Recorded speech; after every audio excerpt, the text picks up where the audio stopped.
Yeah.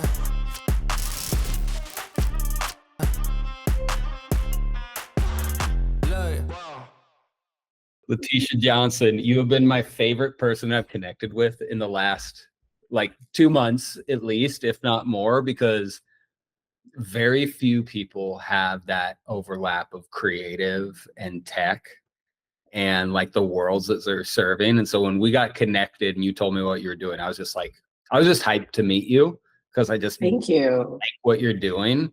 And then we got to talk, and like before the recording started, we just shared like founder life dumping, which is Yes.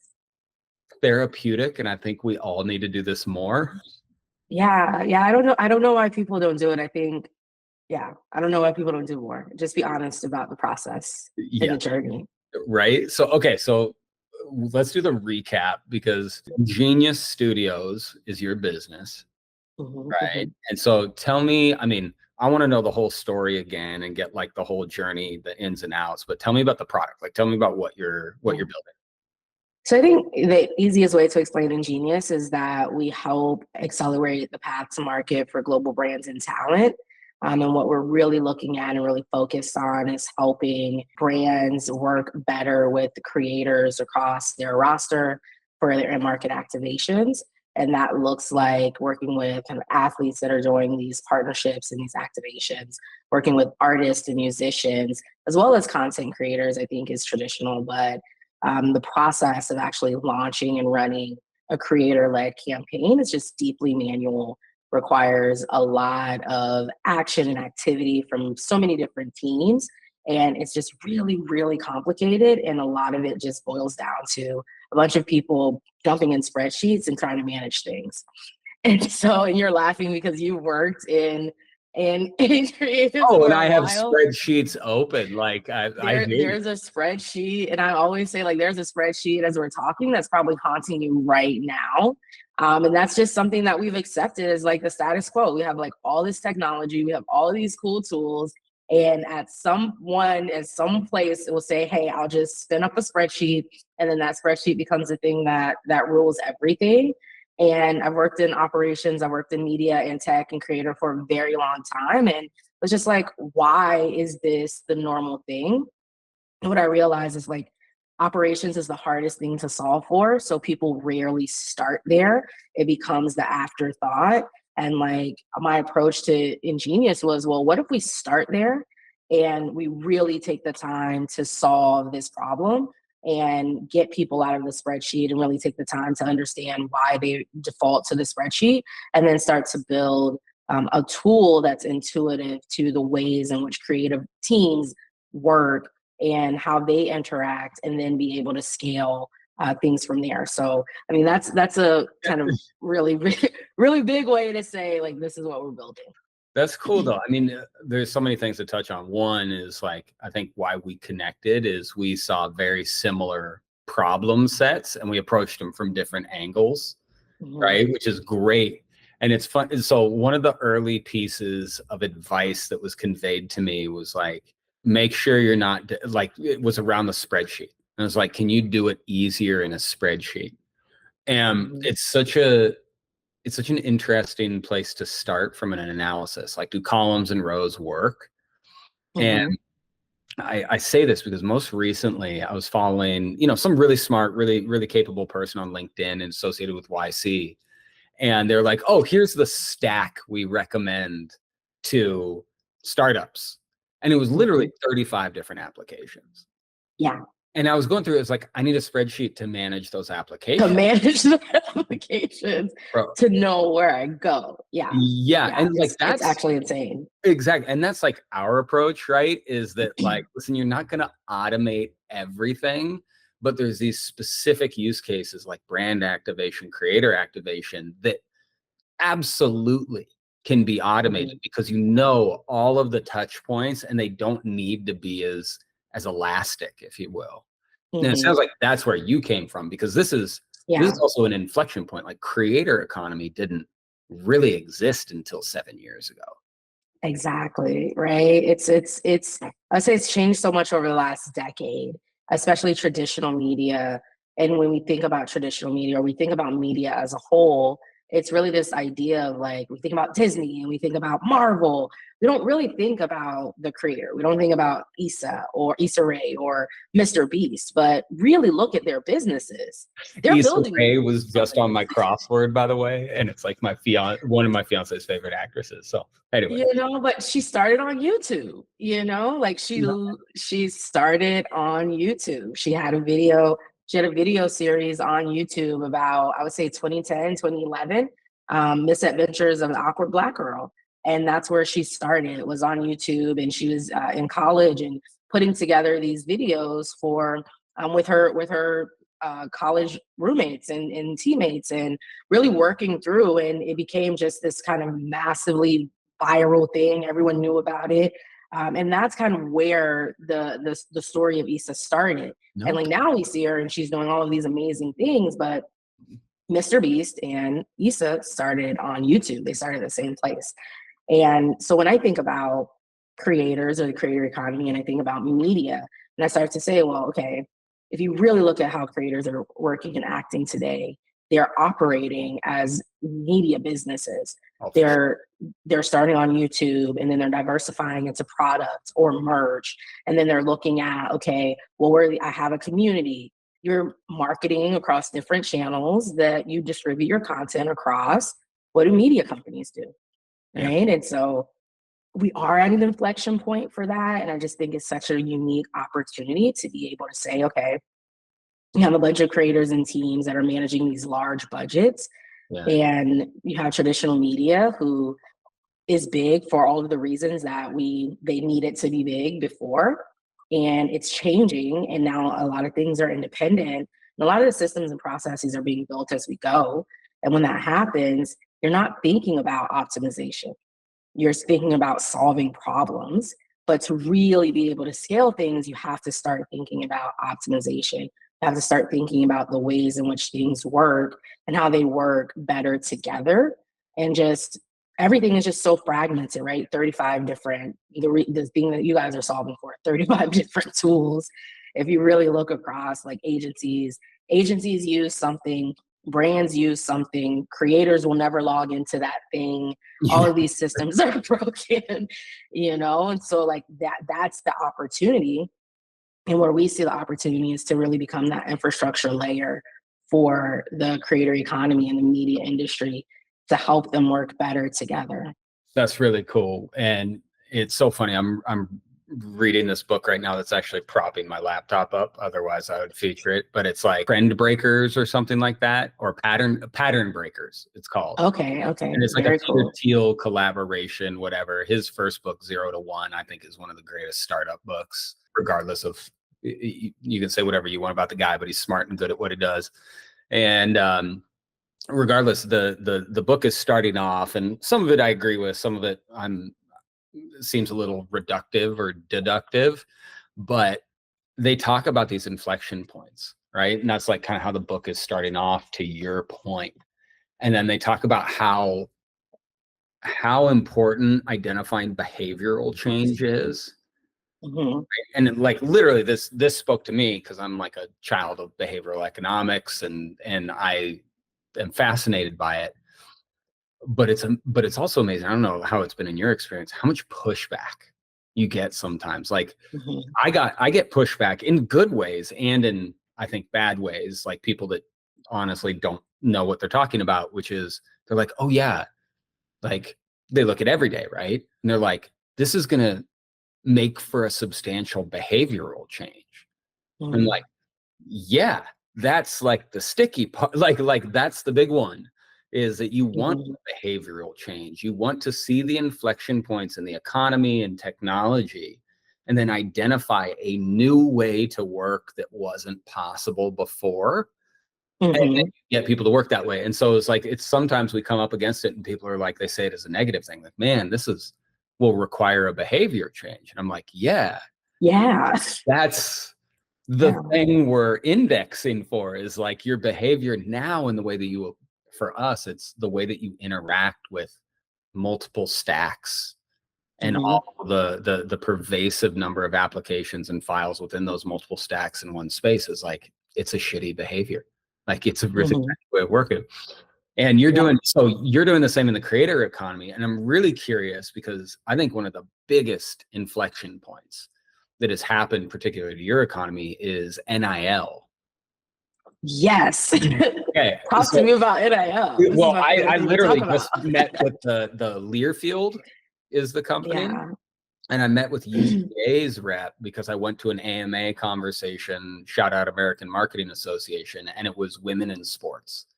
And Hmm. it was, I think her name is Megan Parker Shaw, who's the president Hmm. of the Atlanta Dream. Another woman by the name of Alex, and I'm forgetting her last name, who's now the senior marketing director of um, U.S. Soccer, and they're building the Hmm. new headquarters in Atlanta.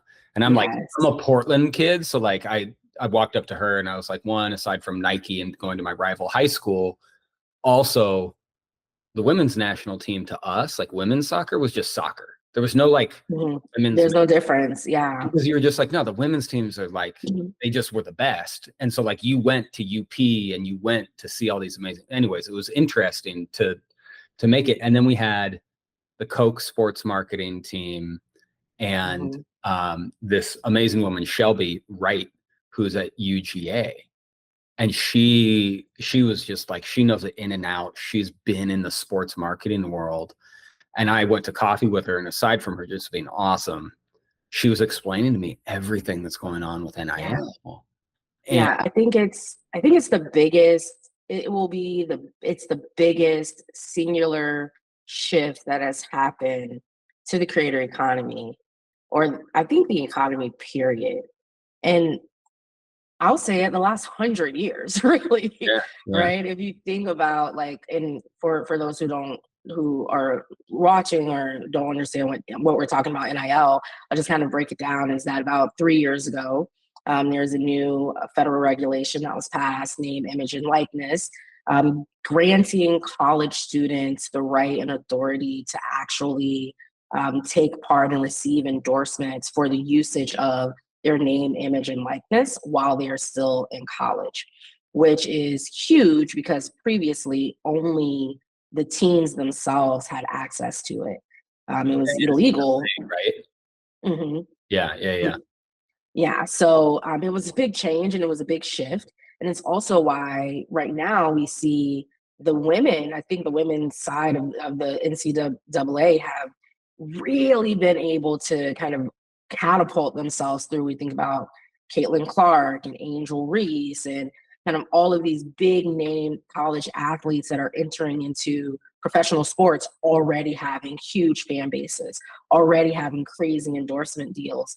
And it's because of NIL. And I think it's just, yeah, so amazing. But I didn't mean to cut you off, but No, no, no. I get excited about it. I'm really glad you did. No, in fact, I think I meant that question so you could cut me off because, like, for us, we exist to, it sounds kind of cheesy, but like we built the foundation of our company on a few different pillars, but one of them is this idea of reciprocity. And it's just like, it's a personal, like, foundational thing of mine that is, if you give, you get kind of thing. And like, that's the type of community we want to build. And when we were looking at, we're really targeting the creative economy, not the Mhm. creator economy per se, and looking at that overlap because it's a forgotten market, right? When you have Mhm. engineers and financiers funding technical solutions, they're not looking to creative, right? They're like, Mhm. oh my God, look at generative AI. We're going to like replace every We're creative. gonna do that, I was yeah. like, for centuries, the creative economy or the creatives heard you say, make the logo bigger and explain why they should buy our product. And it didn't work. It is like AI is not going to fix that. But It won't.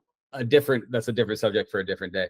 But regardless, we're going after these like creative professionals and people that really balance like really heavy workloads and have to switch a lot. And student Mhm. athletes, though, are like training. A lot of them go into marketing and sports marketing and brand Mhm. and technology, and they have to manage schedules that Mhm. would make most people blush, right? Because Yeah, it's crazy. D1 athletes, that is no Yeah. joke. Even if D3 athletes, right? Even if you're not the top of the top, you're still managing workouts and media and obligations and travel while having to study. Mhm. Man, that is hardcore. And to your point, like this disruption in having your NIL likeness, even if you're not a top athlete, means you might get a couple $100 a month, Yeah. right? Which to a student, I remember It's a lot. Yeah, yeah. Because a lot of times with the athletes, and I think the reason NIL is really great is because even when you are a student athlete and prior, say like pre-pandemic, 2020, yeah, pre-NIL, you receive a stipend, you receive kind of a free ride, and you receive access to probably a couple of other amenities on campus, right? But everything was set up in such a way where you know you're not what do you call it, employee of the university. You are a student athlete, and this is the space that you occupy within. So yeah, to your point, right? Like $100, $500. These things are, it changes everything. It means that maybe you can eat off campus an extra day or two. Maybe you can, instead of taking the bus, you can have money for a car payment. And so and I've seen college athletes in the work that I've done, because done a lot of work with just creators as a whole, athletes, helping them to build equity, helping them to understand their path afterwards. I've mentored kids who were in college um, on athletic scholarships, but we're trying to figure out, what do I do for the summer? yeah. How do I make money for the summer? So I really love the shift that NIL has brought in, and that it allows them to generate income today off of their name, image, and likeness that they can then use outside of college, because only 5% of them are actually going to go pro. Yeah. Those are the numbers. Yeah, no, but even to the pro numbers, right? Like, Mhm. I mean, it's changed a lot in the last 10 years. I think, credit to the leagues, but before that, the bankruptcy rate of professional athletes was Mhm. insane because they have very short careers for the most part. And not all of Mhm. them get paid what Patrick Mahomes gets paid, like, Right. Yeah. but then they try to like live up to that because they're surrounded by people with those contracts. And I think for NIL, that's the underbelly that a lot of people don't understand when you get the pop articles about, Shedeur Sanders or something with his Lamborghini being Yeah. towed, is like, you don't understand it. Like, listen, football, just speaking to it, and UGA, I think is one of all the top tier programs. The revenue that comes in from football that they're able to generate on their media rights with the different conferences, Mhm. et cetera, pays for a lot of the other sports. Yeah. And so there is always this beholden element of like, I don't know, I'm picking on gymnastics because, listen, it's one of the most watched, if not the most watched Olympic sport, but then it's the least monetized in college relative to its popularity, or one of them, right? Yeah. In field. And it's just really interesting to see that. But now with NIL, from women's basketball to gymnastics, people are able to take advantage of that and at least earn that extra money. One question. Okay, this is because we're in the creator economy, and it's always I have too many things to say, so I'm just going to ask a question and let you talk about it. Okay. There's the I feel like there's the above light creator economy, and there's the in the dark Yeah. creator economy. Yeah. Yeah. And you've seen Instagram try to like blend the two with their subscription only. But do you find, I mean, listen, I just think it's fascinating because you talk about an inflection point and an economic boon. I've seen the reports on what the founder of OnlyFans has like monetized, and it is Yeah. bananas. Yeah. In a Gwen Stefani musical sense. Like, do they actually do anything that is above? Like, is that like, tell me about that. Yeah. So I think that there's like, right. So how I look at the creator economy, and you mentioned OnlyFans, but there's another platform that I absolutely love, Fanfics, that just Yeah. kind of and they just announced the other day, like they launched in 2021, and they just announced the other day that they paid out 100 million and revenue to their creators on their platform, right? And so how I think about kind of the creator economy or creator industry is kind of, my definition for creator is a little bit different than I think the definition that's out there. My definition for creator is kind of anyone who has access to an audience and the ability to monetize that audience as a creator. To that point, you founders are creators, right? And so that's who we're building for, is this idea that in the future, kind of anyone will have the ability to start their own media company. And if they do have that ability, then how can they monetize and build kind of long-term monetization strategies around the work that they're doing? So to your point, like the above the light and the in the dark, right? I think there's still a limited window of time in which that OnlyFans creator will last, right? It's 2 years, it's 3 years, I forgot the numbers there, but they're a part of the creator economy because they're able to monetize something that someone wants access to. Yeah. And I think it's really, it was revolutionary in the fact that it was able to take this kind of model and then shift it and change it.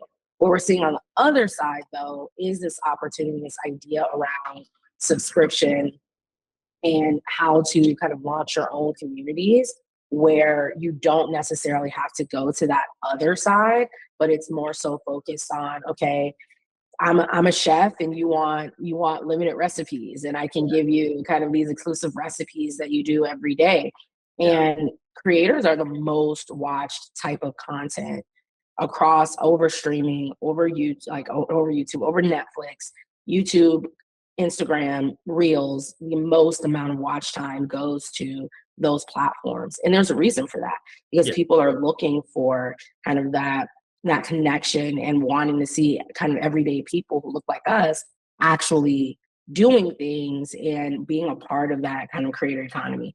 I don't know if that answered your question, but those are my thoughts on it. No, I love it. I think the other, like where my mind goes is also that is like this B trap idea. Is like you can always be in these, in the broader sense in the creator economy.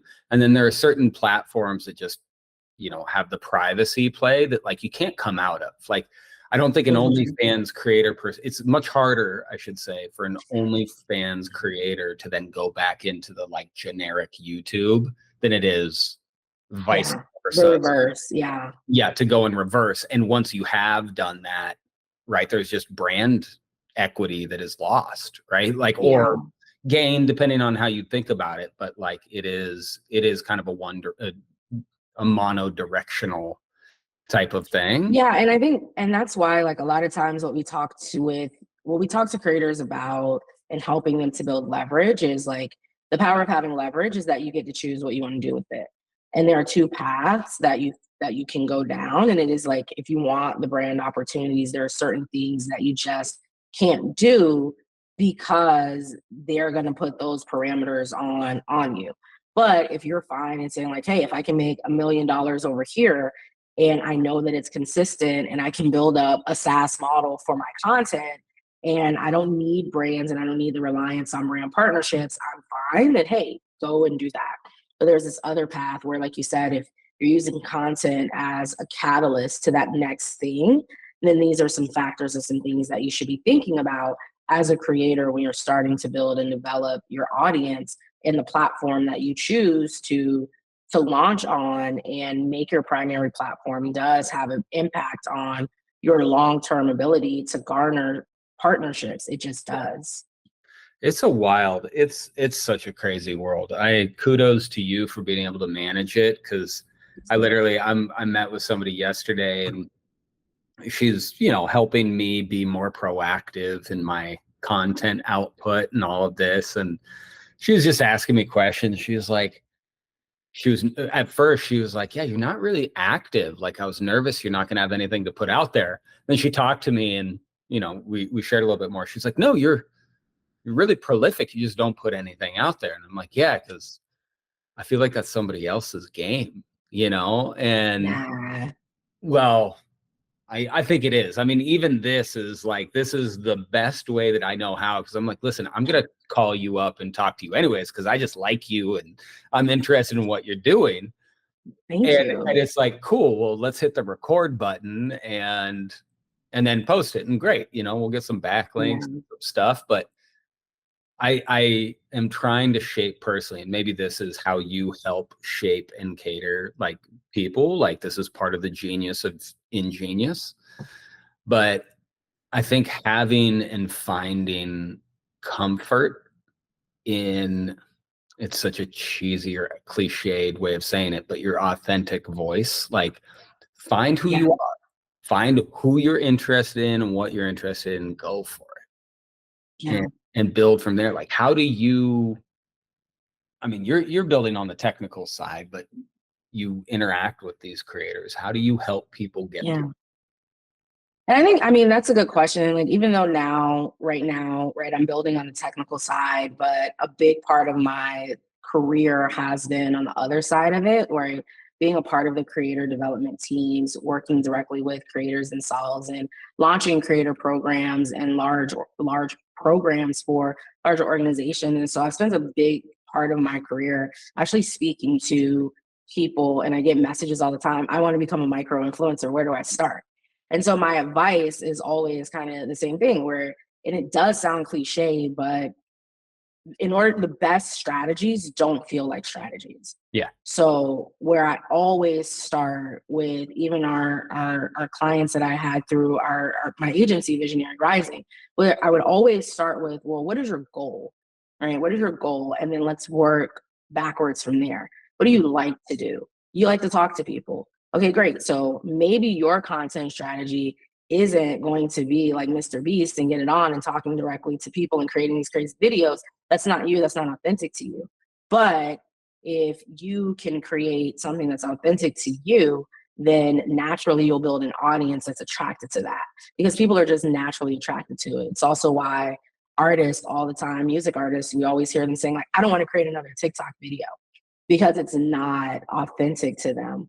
And then I reverse it and I say, well, you've already done the business of building this audience, but like the only time that you talk to them is when you have something to sell them, is when you're getting ready to release an album, or you want them to go and buy a concert, like, does that feel natural and authentic to you? It feels transactional, right? And so just even reversing that, where it's like we're just having a conversation and you're just having a conversation with the audience.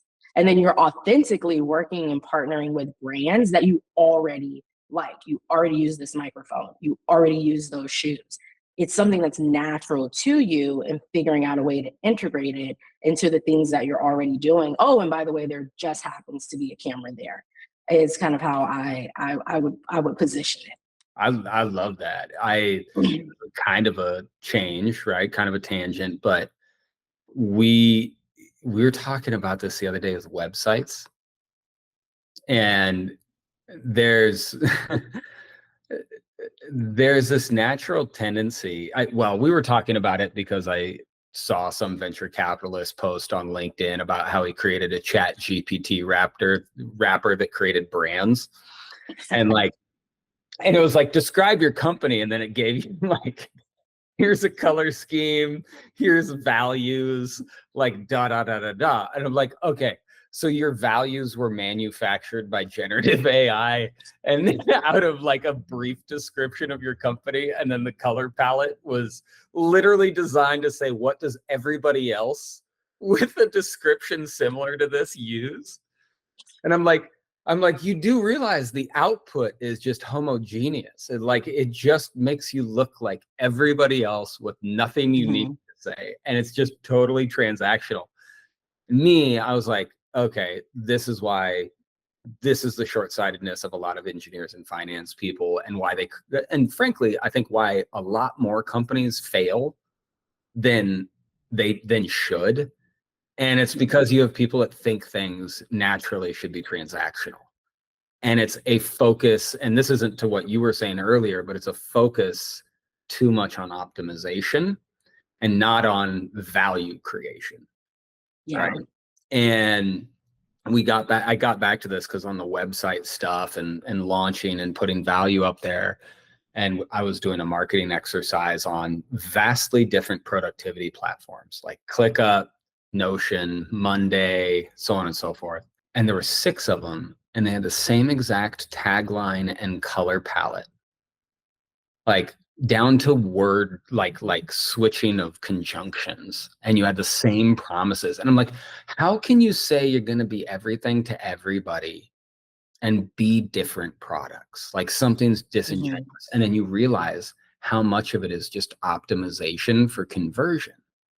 And then you have switching, and you have this, and it's like the creator economy when it's inauthentic, when people go out, and I can't tell you, if you have a phone, you probably have seen it. Like you'll see one video and then you'll see another one of somebody doing the exact same thing. Yeah. And I think with technology, and like to go on your point about kind of like the optimization, and because a lot of these products are created by technologists and engineers, they're optimizing for the part of the process that's difficult for them. yes. Right. And so that is the hard part, right? Is creativity. And so I think the beautiful thing about building products, being creative people, is understanding the other side of it. Understanding that, like, we literally, no one asked AI to create all of these things for us. I think the beauty of AI and the beauty of all of the technology that's coming out is like not to recreate the things that we love and make beautiful, but to augment the experience so that we can do more of the things that we love to do. One of the things that we say all the time is like, we're not trying to replace the agency. I'm not trying to replace the brand partner manager. I think those roles are vital. I think 90% of the things that they do today can be automated so that they can spend their time in those things that are actually exciting for them. Picking out the creators, working with the creators, coming up with the strategy. Those are the things that need human activity, human knowledge, human intervention. Updating a spreadsheet, connecting, sending an email, those are the things that I don't need to use my brain power for. So I think if we can reverse it, right, I think that becomes like, that's what I'm most excited about. Yeah, I couldn't agree more. There was an article that came out today just on time management, right? And looking at the quote unquote white collar workers day and how much it's just filled with meetings, right? It's like you like I hate meetings. Yeah. No, like unless they're actually talking about and working through problems, like a lot of them are pulse checks. And listen, we can go back and we can see the trend and what hybrid work and particularly the pandemic and remote work has done. Like there are times to do and not to do meetings. And if I bring this up because if we sit in a situation where our job is to monitor optimization, you can automate optimization, right? That, to your point, that is what you can automate. Like most people have a fundamental misunderstanding of actual artificial intelligence, deep learning, machine learning models. Like they do not understand fundamentally what it is. They kind of do a magic hand wave like in economics and they just say the AI, right? Like whatever. But it's a fairly simple system when you get down to it. It's a bunch of yes nos that are like expanded at scale and go through multiple layers, and then you just have like confirmation analysis, right? And it's like templates, giant template libraries. And when you get into this, it's like that is fundamentally powerful, especially at scale. I'm going to shout out, like my friend Ozon has a company called Edge Delta. They do like distributed data analytics on the edge utilizing machine learning models, like perfect use of machine learning models. Yes. Like do that and just like drastically reduce costs, increase speed, right? Like that's what it's so good for. He's done a great job. Now, when you start to get into like the fundamental daily tasks, you're like, listen, the job of human intervention, I love how you put that, like where humans should intervene is in the creativity, is in the inflection moments, to be original, to be creators, to to reflect on multiple pieces of information and see something that's not just what's been done before. Like your point about the strategy recommendation, by the way, so spot on, because there's an old adage that a great strategy poorly executed is worth nothing, right? A good strategy well executed is worth its weight in gold. And so when you, like, especially for people starting off, you go to Chat GPT, say, give me a strategy to do whatever, it can whittle off a great strategy. But guess what? It doesn't execute it. And the people that are getting that don't necessarily know what it means to execute it either. That was going to be my point. Like I was having a conversation. I'm going to shout out my friend Noel. He's amazing. He's a great creative director. He's worked for crazy brands, your favorite brand, Nike, Netflix. He's amazing. And we were talking the other day about kind of the art of advertising and like coming up in, 10 years ago, 15 years ago, however long. We're not going to age ourselves, but we've been in this for a while. Listen, my haircut ages me all the time. But it's like the craft of understanding why something is good. It's great because of the copy. We were talking about the Nike Olympic campaigns, and it's like, oh my God, they were so amazing. And we immediately went into the technical reasons that was great. The copy was amazing. The cinematography, all of these kind of reasons that made it get everyone that emotion. And then I stopped and I was like, you know what? What saddens me is that exactly what you said. Today with AI is taking the place of craft. It's taking the place of time and essence. So yes, it can create these great videos, these nice, technically great videos, good videos.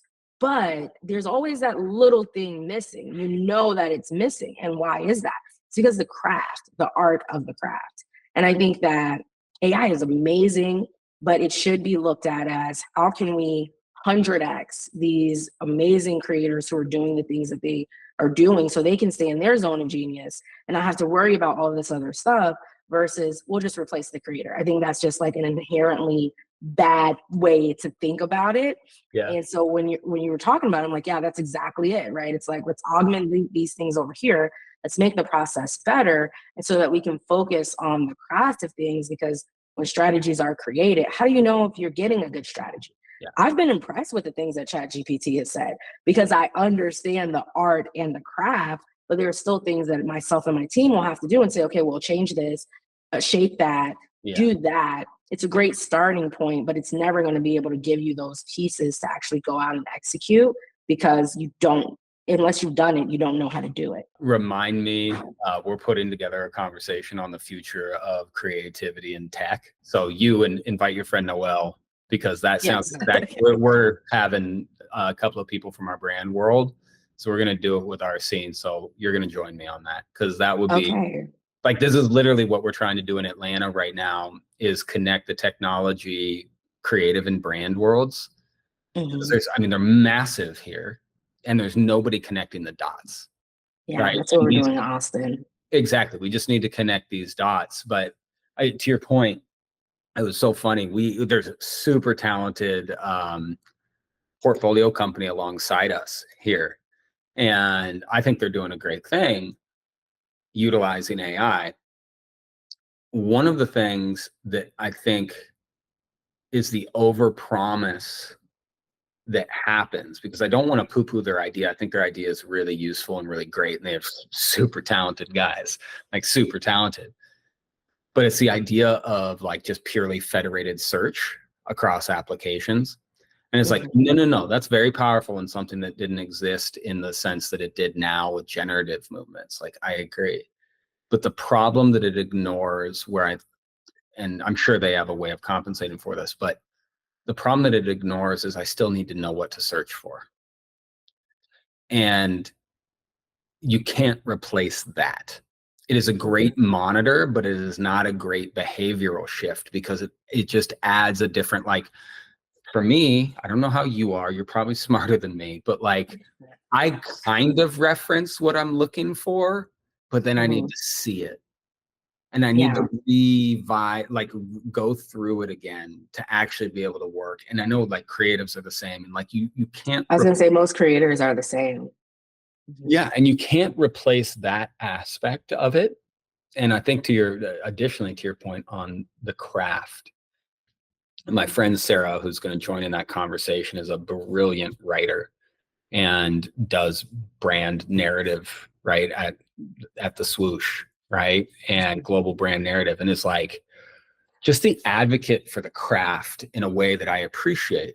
And what happens when you actually go through the work and you look at what's been output in this DTC era, right? I don't know if you followed along with what has happened with the Swoosh recently, but if you follow along and then go look at the Nike Strength brand on Instagram, it is the worst, some of the worst brand, and I couldn't believe it came out of Nike.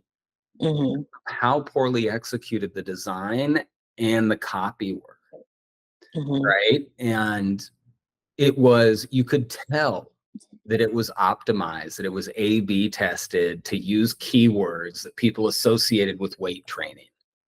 And it was indexed to convert at cost. And you're like, you took this premium thing and you tried to optimize before you figured out what the voice was and build a brand around it. And I was like, but that's what automation does. That is what optimization does, versus somebody like Sarah, who goes in and connects with the emotion and connects you to, I don't know what the brands are that you love, but like you connect emotion. Nike, the Swoosh. That's what we're talking about. But listen, like you don't like Nike Swoosh. Okay. I like the brand. I love what they represent, right? And like, yeah, I love what they represent, what they've always represented to us. Yes. You know, for the last 20 years, I think a lot of the work that they've done, and I think that's also why so many people were excited about the Olympic campaign, because it reminded us of who Nike has always been. Exactly. Willing to push that envelope. Dude, the teams that did the Olympic campaign were, sorry, but that's what fucking Nike's about. Exactly. Like, that is what it's about. And this is the shame. And like Sarah, shout out to Sarah again. I'm like writing her a coercive, you have to join me on all this stuff email. But like, shout out to Sarah, because like I think she's very honest about it. And because of that, she's revered, because she is one of the people that is a proponent for that craft. And like, you know, our advisory team is built of some of those OGs, if you will, of the 96 Olympics and the like, you know, basically women's athletics, right? Of like those classic campaign of everyone's an athlete. And I believe, so here, let's take a hard transition away from Nike for a second. Listen, like we're building technology companies, and I will tell you here's Peter Thiel again, a very unpopular opinion that I have in the technology world is that tech companies, because of the shrinking moat technically, are entering their consumer brand phase. And I agree. And that brand and emotion, like emotional and social connection with your applications and whatnot, is actually going to become hyper important, because there's no differentiation between a lot of these products. Yeah, I 100% agree with that.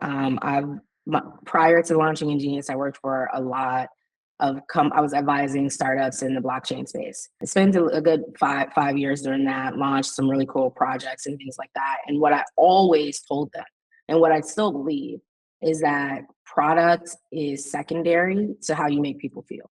The brand, the lifestyle is what is going to win in the race, when we all have ability to create. Like, the technology that exists today is amazing. We all have ability to create with similar tech stacks. There's standard things that you create. What will set you apart, and how I've approached the brand of Ingenious, and people tell me all the time, I love Ingenious. Well, what do we do? what do you do? What You know, do like, you- and then we're able to get into that conversation, but they remember Ingenious, they remember Zone of Genius, they remember us, and then we're able to go deeper into the conversation. Well, here's how we can serve you. And I think that is what's going to, like, oh, by the way, we have this amazing product that you're going to love. And so when I was entering the market a year ago, when people were saying like, hey, it's a crowded market, a lot of people are building creator tools, I was laughing because I was like, yeah, but I do this. I know that we will find our place, and we have, and we are. And it's specifically because we're leaning into exactly what you're saying. We're leaning into the feeling that we give people, and then delivering on the value that we can bring to them to streamline their places. So it might be unpopular, but it's absolutely true. And it's only unpopular if you don't understand brand and creator strategy. Yeah, again, to a personality that is, he's a Texas guy now, but to Musk, he had a great interview when they were talking about like product development and efficiency. And his point was like, simplify before anything. Like, cut out as much as you can. Is like, if you're not adding in later, you haven't cut enough. And it's like, only after you go through that one simplification and the testing, and then you can accelerate, and then you can optimize. And it's like, most people try to start with optimize, and they don't just try to like, hey, get simple down. Like, get simple down and put that out. And I think to your point of like the emotion and the brand is like, product is product. I can buy any shoe. I can download Coda or Notion. They're the exact same application. They're the exact same. Literally, Notion copied Coda. Like, they just bit it. And it's like, I was reading about Lyft and Uber. I was like, stop with the reductive analysis or the deductive analysis of how Lyft did an inflection on this and Uber. I'm like, they're the same company. All right. Who cares? And there's been 1,000 other ones and 1,000 other apps. But when I remember my first experience with Uber. I was in San Francisco. I had mistakenly bought tickets to the Oregon Ducks Stanford football game, thinking it was in Eugene, and it was in Stanford. It was at Stanford. So I had to like buy a ticket, and I stayed at my first Airbnb, and I took my first Uber. And this was way back when it was like still a black car service. Shout out to Marcus Mariota. This is when Marcus, I don't know if you're a sports fan, but I do. I'm a huge sports fan. All right. Well, wait, who's your team? What's your teams? I mean, in college, I'm loving LSU right now. They're killing it. They got some really great recruits this year. So you are an Angel Reese fan then? I am an absolute unequivocal Angel Reese fan. I love what she's doing. Love everything that she's doing. That's a whole nother conversation. But she's creating a great playbook for what it means to be a creator who's building a media company, and kind of our what I feel the future of the sport will look like. So yes, I'm a huge Angel Reese fan. But I digress. Back to you. So you're a Tiger, you're an LSU fan. I'm a Duck fan. I'm an Oregon fan. Like, listen, I grew up in Oregon. My parents all, families are Ducks and all that. And like, we were real mediocre when I was younger. Like, it was a rainy, whatever. And then we got good. But to the point, under Marcus Mariota, I also lived in Hawaii. So he went to St. Louis High School. My boss did. Like, anyways, it's a small community, big fan of it. And he's an exceptional human as well. And he was, elevating the Ducks, and I bought these tickets, and I talked to my friends who were other fans, and they're like, dude, it's in San Francisco or Santa Clara or whatever. I'm like, oh, yeah. Okay. So I bought a ticket, booked an Airbnb when it was still staying in other people's houses. Like, it was like room share, and downloaded this Uber app, not knowing what it was. And I got off, I don't know if you're familiar with San Francisco, but I got off the Cal train from the Stanford in San Francisco, from the Stanford stadium. And I had called an Uber, downloaded it, and this town car pulls up and hollers my name. And everybody thought I was like, cool. They were like, who's this guy getting a town car? Like, and I popped in, and I took it over, whatever, to get like a bacon wrapped hot dog somewhere in the Mission. And anyways, I just remember that feeling of like, man, I skipped all the lines, didn't wait for a taxi, and I got this like car that picked me up. And that was exceptional. It was just a different travel experience to both of those brands, right? It was like, Mhm. it was just different, but it was an emotional connection. The app was shit. Airbnb, like it was kind of weird. It was funky, but like it wasn't easy. But it just was like it Yeah. had that emotional interaction. Just was like, yeah, I'll use this. Like It was that's your aha moment of like, I don't have to stay in hotels and I don't have to do cabs or taxis. Like, what? Whole yeah, new world. Whole new world. whole new world. But here's the thing: I didn't give a shit about the GPS embedded in the iPhone. At all. Right, that wasn't what it was about. And like I hear Mhm. people say like, well, that was the technical inflection and we had to do this, but like no, like I'm the consumer, I didn't care. So as long as it establishes an emotional or social value on top, Mhm. the function can be a little less, and I'll come back, right? Yeah. So And that's also why we don't use any AI in our marketing, because I've marketed brands before, and I've marketed blockchain brands before, and kind of emerging technology. And the example that I always use is like, you don't you don't think about the technology at all. When when you're cold or hot and you turn on the AC, you know that it solves a problem for you. You don't think about the compressors turning on and it's kicking out the air, and it's you don't think about that. It's just you just know that I'm hot. I turn on the air. I'm no longer hot. yeah, And so when I think about products, like I when I speak about the product that we're building, yes, we have AI in it. It's there. It's there. It uses it. It makes it easy. I never talk about it when I'm talking to our potential customers or our customers. We don't use it in our marketing because they don't care. yeah, They care that we're solving the problem for them. They care that we're doing something for them in a faster ability, and that we're helping them to scale their programs. How we do it, how it happens, it doesn't matter to them, just that the product that they log on to works. And I think if technologists focus more on what it unlocks, the utility, and less on, hey, I'm building with AI and this is it, it yeah. doesn't matter. No, 100%. And I think this is a good point to to end on, right? But I posted this study that just came out a couple days ago on LinkedIn somewhere out into the ether. And they did a survey on like product purchasing analysis, whatever.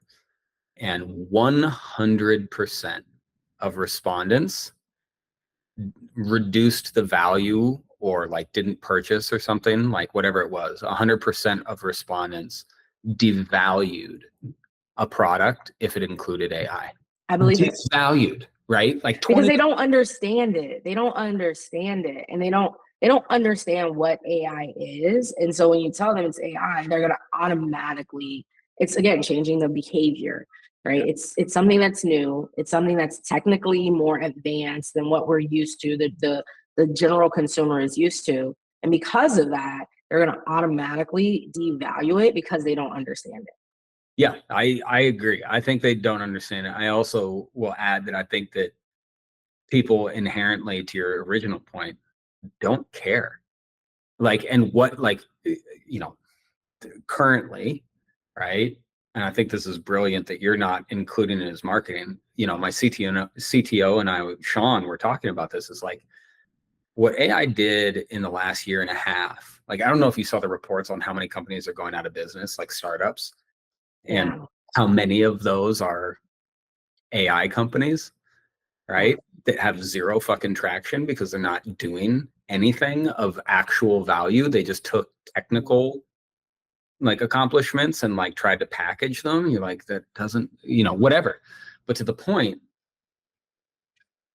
what it did do was it made everybody do the shift and spend at least 2 months of engineering and time and cost on those types of innovations to incorporate them in their company. And now it's expected in everything. But you shouldn't market it and position it. So we're going to talk about this in creative. This has been amazing, Yeah, LaTecia. this has been great. Yeah. This is amazing. Thank you, Jake. Well, thank you for coming. And we're going to talk offline at some point here soon, because this conversation of creative creators, technology is, I think, one of the biggest market opportunities in the world right now. So I'm hoping you and I are right at the epicenter, right? We are. I love this. I'm happy that we were able to connect. All right. LaTecia, I'll talk to you soon, okay? All right, bye.